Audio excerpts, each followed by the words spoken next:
السلام علیکم ګرانو دوستانو، هیله لرم چې جوړ روغ به یاست. اسلامي روابط او خپلوی راځو نن دا اړوند خبرې وکړو چې اسلام د روابطو او د خپلوی اړوند موږ ته څه ویلي دي او فلحال دپاره خو نو زموږ پښتني ټولنه چې ده یو ډېر تعداد د خلکو بېسواده دي او دغه بېسوادي د دې سبب سوی ده چې زموږ په ټولنه کې ډېر داسې مشکلات د کورنیانو له طرفه رامنځته سي چې هم د ګناه سبب کیږي او هم د دې سبب کیږي چې زموږ اخرت را خراب کړي.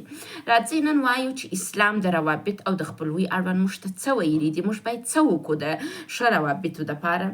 اول د خپلوي روابطو اهمیت اسلام موږ ته ویلي دي، وایي تاسو باید ګډ ژوند وکړئ او بعضې وخت به موږ لیدلي کوچنۍ زوجي روابط هم سته، مثلا هلک و نجلۍ واده وکړي بلا کور جلا کړي نه وای موږ تاسو ته دا وایو چې د کورنۍ ښه روابط تر جهاد غوره دي.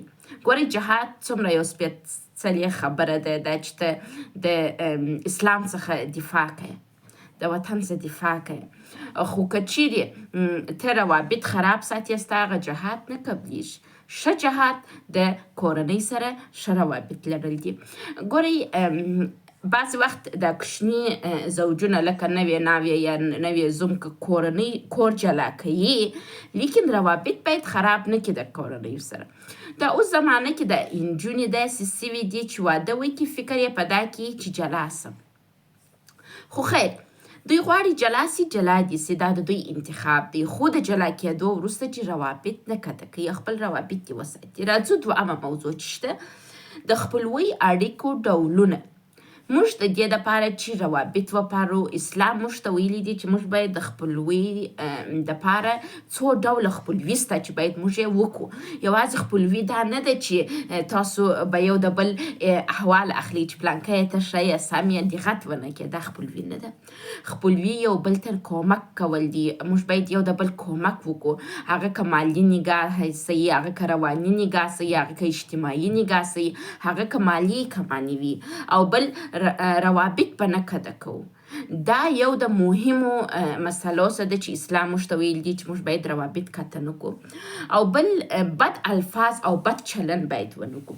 که موږ وایو چې موږ په یوه کورنۍ کې اوسېږو او په یوه کورنۍ کې اوسېږو ژوند کوو، اولین شرط دا دی چې موږ باید یو بل ته بد رفتاري ونه کړو، بد چلند ونه کړو، ځکه چې بد چلند د دې سبب کیږي چې ګڼ شمېر رواني ناروغۍ رامنځته کړي. هغه انسانان چې خپل د کورنۍ سره بد چلند کوي، هغه انسانان چې په کور کې داسې یو فضا رامنځته کوي چې هغه د رواني ستونزو سبب سي، تاسو په دې باندې پوه سئ چې نه ستاسو لمونځ قبلیږي، نه ستاسو روژه قبلیږي، نه تاسو ته الله جل جلاله په هغه سترګه ګوري لکه هغه کس چې د کورنۍ سره ښه روابط ساتي. د کورنۍ سره روابط زموږ پر ایمان او زموږ پر جنت تللو باندې ډېر تاثیر لري. او یو شی چې ډېر مهم دی د روابطو په ډولونو کې، هغه دا دی د اړیکو ډولونه چې باید کورنۍ او بل ته قرض ورکړي. دا باید مد نظر ونیسو، که زموږ په خپلوانو کې یو نفر غریب دی باید موږ قرض ورکړو. راځو درېیمه مسله څه ده، وایي د خپلوۍ روابط د واده وروسته. موږ انسانان چې کله نوی واده کوو د واده وروسته د یو ماحول سره مخامخ کیږو چې هغه اصلا موږ ته اشنا نه دی، یو څه سخت هم دی. نو راځو وایي وابسته‌توب او د روابطو ګډوډۍ. دلته چې موږ نوي روابطو ته راداخلیږو، دلته یو اساسي مشکل چې منځته راځي هغه د هلک و د نجلۍ وابسته‌توب خپل کورنۍ ته دی. دغه د دې سبب کیږي کوټ مشکلات منځته راسي او د والدینو وابسته‌توب هم د خپل اولاد ته. نو قرار یو د بل په ژوندونو کې مداخله کوي او دغه په ژوندونو کې مداخله د دې سبب سي چې د دوی روابط ګډوډ سي. راځو دا اړوند خبرې کوو چې وایي کورنۍ ته وابسته‌توب او مشترک ژوند ملګري ته وابسته‌توب، دا دواړه د دې سبب کیږي چې په کورنیو کې مشکلات رامنځته سي. موږ تاسو ته وایو د اسلام نه نظر څخه که هلک و نجلۍ د میړه و ماینه یو بل باندې وابسته سي، خپل پلرګنۍ ایره کړي، پلار مور ایر کړي، دا خپله مشکلات زیږوي او که پلار و مور په اولادو پورې وابسته یي او هغوی ته مزاحمت کوي دا مشکلات زیږوي. اسلام ویلي چې وایي تاسو د وابستهتوب یا دا ګرانښت دومره وساتئ چې یو بل ته ضرر ونه رسوئ. در حال چې موږ ډېر انسانان د دغه وابستهتوب د مشکل د لاسه یو بل ته ضرر رسوو. وایي د دواړو حقوقو مراعات کول بلاغت دی. یعنې که تاسو میړه و ماینه هم خپل د ځان حقوق مراعات کوي، هم د مور د پلار دا هم د مور و پلار د زومو د مژور حقوق مراعات کوي، داسې به تاسو بالغه کورنۍ او بالغ کسان یاست. او که یو بل ته سره خورئ لکه دا زما اوله خسرګنۍ چې زور واده سوی وم، بس لکه هغه حیوانان چې سره یې لکه دغسې بې سره خوړله، دغه شان نابالغه کورنۍ، بې عقله کورنۍ او غیر اصلا نورمال خلک نه یاست. که تاسو غواړئ باادبه ښکاره سئ، که تاسو غواړئ هوښیار ښکاره سئ، که تاسو غواړئ خلک ووایي چې عجبه فهمیده خلک دي، باید تاسو ښه روابط ولرئ په خپل کورنۍ کې، یو بل ونه ځوروئ چې د کورنۍ غړي مو روانیان سي. وایي د خسرګنۍ احترام او روابط ورسره پالل. بعضې کسان یې چې واده وکړي د خسرګنۍ څخه بد وړي، د خسرګنۍ سره هم باید روابط شي، نیکي او ښه. زه تاسو ته یو مثال ووایم، دا زما د زړه درد هم دی. ما چې دا دوهمه نکاح وکړله، زما میړه دا نکاح خپل د کورنۍ په پټه کړې وه. نو یو ورځ دی تلي خپل د پلار کور ته، ما ده ته 8 دانې کیکان ورپاخه کړه، 8 وکنې کیکه مې په کور کې ورپاخه کړه چې دا ته یوسه. زما هیله دا وه چې یوه ورځ به زما خسرګنۍ خبرېږي چې دا کیکان ما ورپخ کړي وه، در حال چې زموږ په مابین دومره مشکلات راغله چې ده نه ماته نفقه راکول او بد چلند یې هم کاوه او همیشه به د یو شي د ترلاسه کولو په حالت کې و. نو دا شیان د دې سبب سول چې زه ډېره بده رواني ضربه ووینم، ځکه چې زه وځورولم. نو دغه د هلک او د انجلۍ اولین حق دا کیږي چې خسرګنۍ دوی حمایت کړي. یعنې هم هلک و انجلۍ و خسرګنۍ ته ضرورت لري او هم باید خسرګنۍ دا مراعات کړي چې دغه شخص ما ته ضرورت لري. وایي مژور او اولاد فرق باید موږ ونه کړو، د زوم او د اولاد فرق هم ونه کړو، یعنې دا زوم او مژور دواړه اولاد وګڼو. څلورمې موضوع ته راځو چې اسلامي روابط او خپلوي موږ ته وایي، هغه د خپلوي روابطو تاثیر پر ژوند دی. موږ چې خپلوي پالو نو دا بعضې تاثیرات لري زموږ پر ژوند باندې. وایي د خپلوي روابط هم په ژوند هم د مرګ وروسته زموږ په ژوند کې ډېر رول لري. بل وایي صله رحمي درلودل، باید موږ خپل په خپلوانو کې یو پر بل باندې صله رحمي ولرو. وایي صله رحمي او ښه روابط زموږ عمر دغه کوي، ډېروي. یعنې که یو څوک زموږ سره صله رحمي لري، موږ ته مینه راکوي، موږ ته توجه کوي، زموږ عمر څه کېږي؟ ډېرېږي. وایي شتمن کس که قرض خپل خپلوانو ته ور نه کړي، ته شتمن یې، پیسې لري، خپل درته راغلی قرض یې درڅه وغوښتی، تا ور نه کړي، نو وایي ته په دې پوه سه چې د جنت بوی به تر سږمو نه کړي. وایي ورځ د آخرت اسانه کېږي، شرط یې څه شی دی چې تاسو په خپلوۍ کې روابط ښه وساتئ. داسې مه کوئ لکه دا زما اوله خسرګنۍ چې واده سولم، چور یې لیونۍ کړلمه، برکونه یې راکړله، زما ډېر حالت یې را خراب کړی او 10 کاله زه په ناجوړي کې وم. دوهمه نکاح چې مې وکړل د بې غیرته زوی نکاح په پټه کړې وه، خپل ځان یې نه سوی ساتلی، رالی ځان یې زما را د غاړې کوي او بیا یې زما ابرو په ټوله ښار کې رابوتل. نو دغه رقم کارونه کول تاسو په دې پوه شئ. که تاسو خپل په خپلوي او په روابطو نه پوهیږئ او نابالغه کس یاست، اسلام تاسو ته هېڅ اپشن نه لري د بخښلو دپاره. الله جل جلاله ویل دي، وایي ما قانون در استولی دی، اسلام مې در استولی دی او تاسو کتاب مې در استولی دی، زده یې که نو. زه خو مسؤل نه یم چې ته یې نه زده کوې لکه حیوان. موږ باید زده کړه وکړو او ځانونه آماده کړو تر څو پوه واوسېږو او ښه روابط وپالو. پنځمه موضوع چې اسلامي روابط موږ ته وایي، هغه د خپلوۍ د اړیکو پرې کولو اغېزې دي.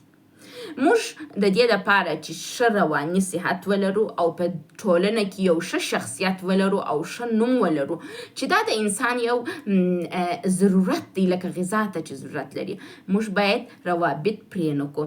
راځو وایي اسلام او عجیبه توصیه لري چې تاسو ته به ډېره عجیبه یې.